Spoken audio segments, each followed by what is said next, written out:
Hello दोस्तों, स्वागत है आपका हमारे चैनल IQ स्टडी में। इस वीडियो में हम 8th ग्रेड अभ्यास पुस्तिका 2023 की विज्ञान कक्षा 7 की को डिस्कस करेंगे। चलिए वीडियो प्रारंभ करते हैं। अध्याय 5 भौतिक एवं रासायनिक परिवर्तन। इस अध्याय में हमें जो पहले दिया गया है वो एक तालिका दी गई है जिसमें से कुछ भौतिक और कुछ रासायनिक परिवर्तन दिए हुए हैं जिनको हमें अलग करना है। इस सारणी में जो लकड़ी के टुकड़े हमसे कहे गए हैं वो भौतिक परिवर्तन का उदाहरण है।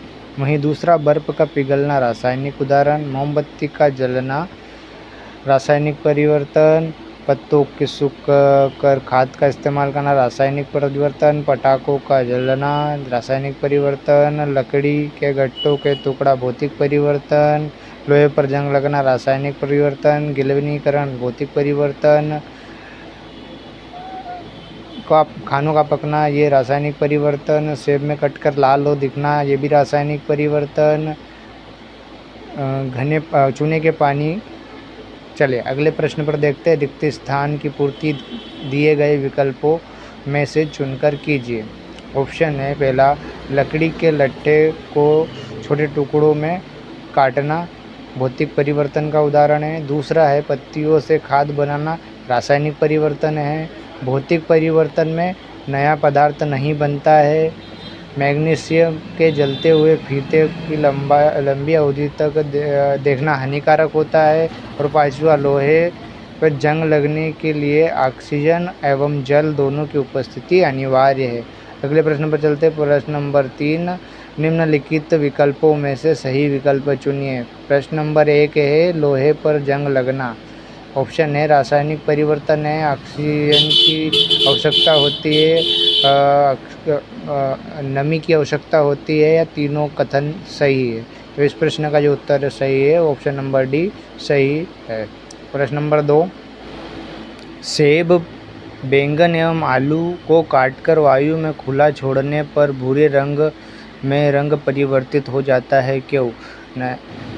ऑप्शन है नया पदार्थ बनता है। ऑप्शन बी, बैंगन एवं आलू वातावरण के ऑक्सीजन से क्रिया करते हैं, रासायनिक परिवर्तन का उदाहरण है। कथन ABC तीनों सही है। तो इसका सही उत्तर है ऑप्शन नंबर सी। अगले प्रश्न पर चलते हैं। प्रश्न नंबर 3, लोहे में कार्बन, क्रोमियम, निकेल तथा मैग्नीशियम मिलाकर एक मिश्र धातु बनाते हैं जिसमें जंग नहीं लगता है, वह है सोना, चांदी, स्टेनलेस स्टील या तांबा। और प्रश्न नंबर 3 का सही उत्तर है सी, स्टेनलेस स्टील। प्रश्न नंबर 4 है निम्न में से रासायनिक परिवर्तन का उदाहरण है कागज के टुकड़ा, लकड़ी के लट्ठों को काटना, प्रकाश संश्लेषण या बर्फ का पिघलना। तो इसका जो सही उत्तर है वो है ऑप्शन नंबर बी, प्रकाश संश्लेषण। प्रश्न 5, वायुमंडल में पाई जाने वाली वह परत जो पराबैंगनी विकिरणों को अवशोषित कर रक्षात्मक आवरण बनाती है वह है ओजोन परत, शोभमंडल, समताप मंडल, भूपट्टी। तो सही उत्तर है ओजोन परत। अगले प्रश्न पर चलते हैं। प्रश्न नंबर 1, निम्नलिखित सारणी में से छांट करके हमें भौतिक परिवर्तन और रासायनिक परिवर्तन अलग करना है। तो भौतिक परिवर्तन होते हैं कागज का टुकड़े करना, मोम का पिघलना, ये भौतिक परिवर्तन। तथा रासायनिक परिवर्तन लोहे पर जंग लगना, पाचन, प्रकाश संश्लेषण। प्रश्न नंबर 2, भौतिक परिवर्तन किसे कहते हैं? कोई 2 उदाहरण दीजिए। उत्तर, वह परिवर्तन जिसमें किसी पदार्थ की भौतिक स्थिति बदल जाती है जैसे आकार, रंग, अवस्था, भौतिक परिवर्तन कहलाता है। उदाहरण, एक लकड़ी के 2 टुकड़े। प्रश्न नंबर 3, मैग्नीशियम के रिबन को हवा में जलाने पर किस रंग की ज्वाला दिखाई देती है? उत्तर है मैग्नीशियम के रिबन को हवा में जलाने पर यह चमकदार श्वेत रंग सफ़ेद प्रकार की दिखाई देती है। प्रश्न नंबर 4 है आप यह कैसे कह सकते हैं कि? का उत्तर है क्योंकि एक फल में नए बीज का निर्माण करता है, नए पकने की अवस्था में वह रासायनिक परिवर्तन जैसे होते हैं। प्रश्न नंबर 5, जंग लगने से बचाने के लिए लोहे पर जस्ते की परत चढ़ाई जाती है, क्या कहलाता है?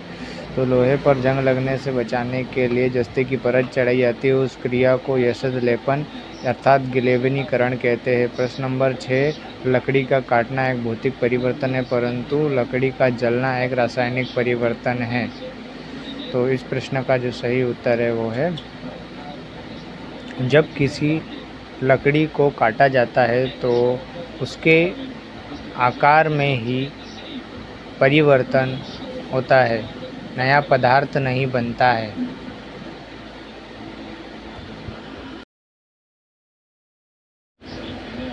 प्रश्न 7 का उत्तर है, ये कॉपर सल्फेट एक लोहे के बीच अभिक्रिया के कारण होता है। विलयन के रंग का नीले रंग से हरे रंग हो जाना एक नए पदार्थ आयरन सल्फेट के बनने के कारण होता है।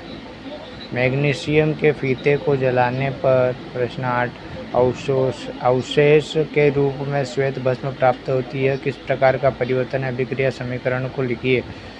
मैग्नीशियम के फीते को जलाने पर अवशोषण के रूप में श्वेत भस्म प्राप्त होती है। यह रासायनिक परिवर्तन का प्रकार है।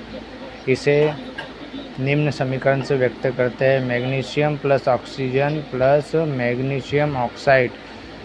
रासायनिक सूत्रों की बात करें तो Mg+O2 और बन जाता है Mg।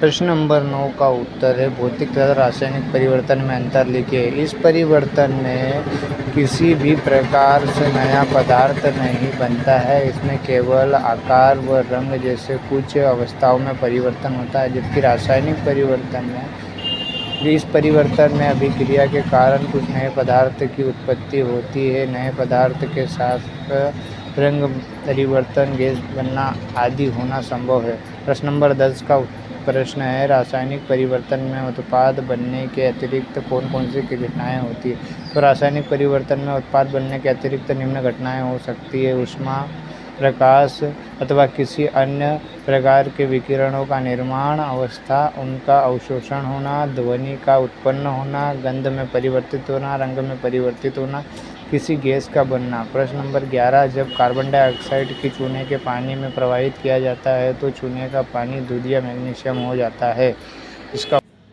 इस अभिक्रिया का रासायनिक समीकरण तथा बनने वाले उत्पाद के नाम लिखिए। जब कार्बन डाइऑक्साइड को चूने के पानी में प्रवाहित किया जाता है तो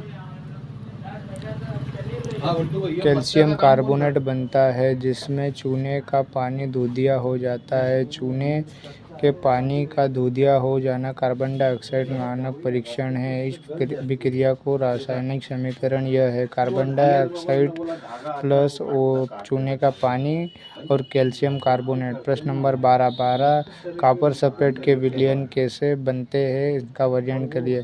तो किसी बीकर में लगभग 1 कप पानी लीजिए और उसमें तनु सल्फ्यूरिक अम्ल की कुछ बूंदें मिलाइए। जल को गर्म कीजिए। जब जल उबलकर आरंभ कर दे तो इसे धीरे धीरे कॉपर सल्फेट का चूर्ण निरंतर चलाते हुए मिलाइए। कॉपर सल्फेट का चूर्ण मिलते हुए तल तक जारी रखें जब तक कि उसमें और कॉपर सल्फेट घोलना संभव न हो।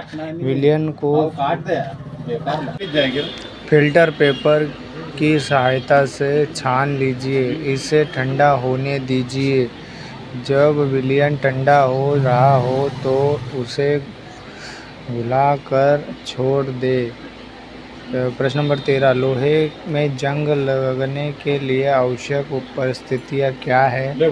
रासायनिक समीकरण द्वारा जंग लगने की प्रक्रिया को स्पष्ट करते हुए लिखिए। लोहे पर जंग लगने के लिए ऑक्सीजन और जल दोनों की उपस्थिति अनिवार्य है, अर्थात अधिक हो तो जैसे कि लगता है। इसे व्यक्त करने के लिए रासायनिक समीकरण हैं, लोहा प्लस ऑक्सीजन धन जल, तब जंग बनता है। प्रश्न नंबर 15 का उत्तर है, लोहे को जंग से बचाने के लिए किए जाने वाले उपायों को लिखिए। लोहे की वस्तुओं को ऑक्सीजन अथवा जल अथवा दोनों के संपर्क में आने से बचाकर ही ऐसा किया जा सकता है। जा सकता है। इसका एक सरल उपाय उन पर पेंट कर अथवा परत चढ़ाते रहना चाहिए जिससे उसमें जंग न लगे। एक अन्य उपाय उस पर क्रोमियम या जस्ते जैसी परत चढ़ाना है, इसे यशद लेपन कहते हैं। दोस्तों, यहाँ पर हमारा ये वीडियो समाप्त होता है। इसी प्रकार की और महत्वपूर्ण वीडियो को प्राप्त करने के लिए हमारे चैनल को लाइक करें, शेयर करें और ज़्यादा से ज़्यादा लोगों को सब्सक्राइब करने के लिए कहें। Thank you for watching video.